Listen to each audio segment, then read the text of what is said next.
How will we feed 9 billion people in 2050?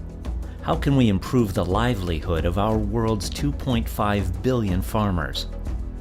As Norman Borlaug said, we make great strides in the first green revolution by bringing improved agricultural techniques, seeds, and technology to poor, underdeveloped, and developing nations. But in the next 50 years, we are going to have to produce more food than we have in the last 10,000 years, and that is a daunting task. CropLife International recently co-hosted a town hall meeting to encourage this global dialogue on meeting food needs for the next generation.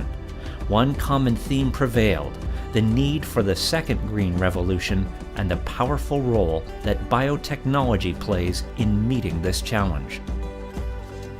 If you visit a smallholder's farm in Africa today, what will strike you is the absence of really any modern scientifically improved technology. Smallholder farmers in Africa typically do not have access to any improved seeds.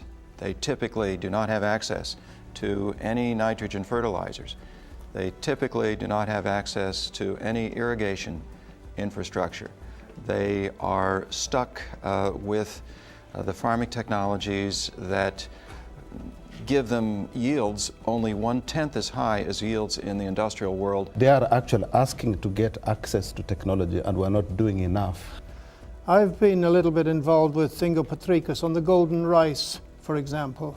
Now this is something where you could directly address vitamin C deficiency and save hundreds of thousands of children's lives every year. I think the most promising development is that farmers are actually driving acceptance of biotech crops because they're better. Once farmers get a hold of the new seeds, it spreads like wildfire. As the experts agree, farmers around the world are embracing the benefits of biotechnology. Notably, 90% or 13 million farmers growing biotech crops in 2009 were small and resource-poor farmers in developing countries. Here are some of their stories. Despite all the food security challenges facing the African continent and its people, there is enormous opportunity and potential for change. South Africa is currently one of 3 African countries commercially growing biotech crops, including cotton, maize, and soybean, and it already produces the 8th largest biotech crop in the world. For small-scale farmer Montlatsi Muzi, biotech maize has enabled him to turn the success he dreamed of as a boy into reality. Thanks to biotech maize, he's increased his crop yield by 40% and reduced his expenses due to less labor. With this extra income, he's been able to purchase farm equipment, and one of his sons is now in medical school. When Sabina Koza first tried biotech insect-resistant maize in 2002, she enjoyed a 27% increase in yield and quickly became an enthusiastic promoter of the technology. Her farm has now become an agricultural training and education center known as Fair Deal. Nearly 2,000 farmers have been trained so far on sustainable farming practices and biotechnology.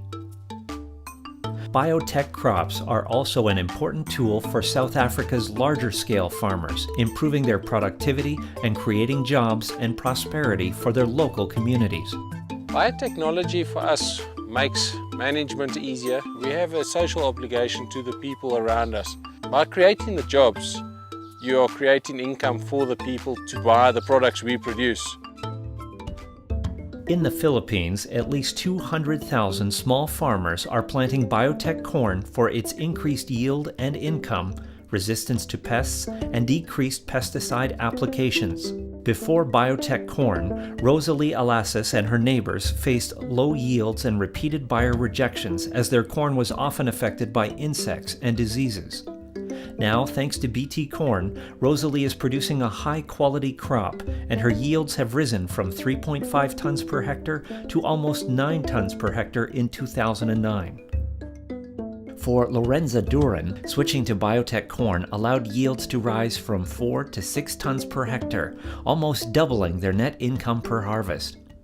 Today, the family has more time for leisure activities and can afford schooling and financing improvements to their farm.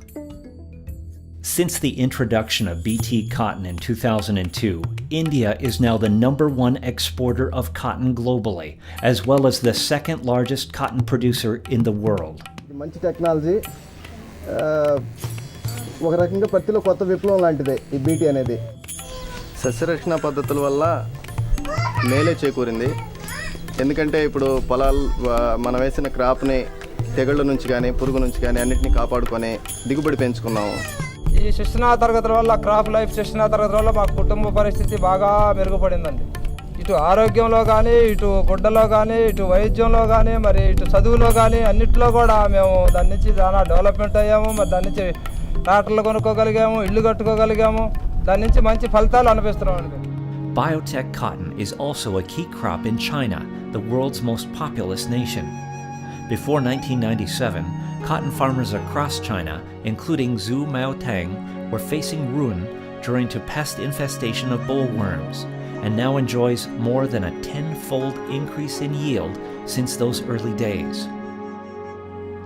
Researchers in China are focused on developing other high-quality, high-yield and pest-resistant biotech crops with the goal that China could be 95% self-sufficient in feeding its growing population by 2020.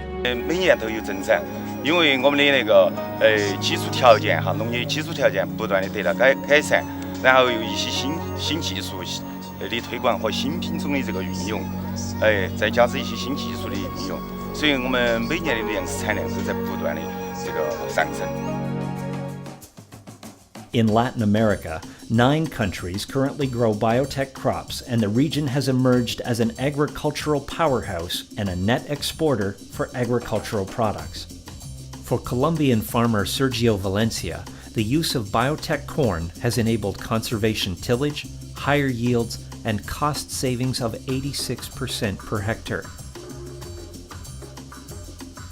In Argentina and Brazil, biotech corn and soybeans are a popular choice for boosting farm productivity on the same amount of land, leading to improvements in sustainability for farms and communities.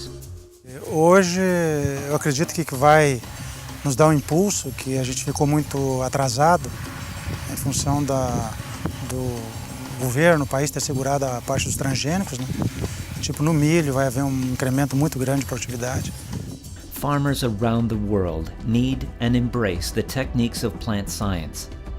In developing countries, biotechnology can mean the difference in affording to send children to school, transport crops to market, or simply put enough food on the table each day.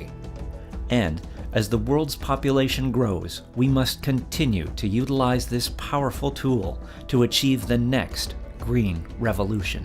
But isn't the reality that we need all forms of agriculture to feed 9 billion people? We've got to use every tool we have in the toolbox to address this challenge. నూతన పరిజ్ఞానం గురించి ఖచ్చితంగా ఆసక్తి ఉంటుందండి. ఎందుకంటే ఎప్పుడు కూడా మనం నూతనత్వాన్ని కోరుకోవాలి.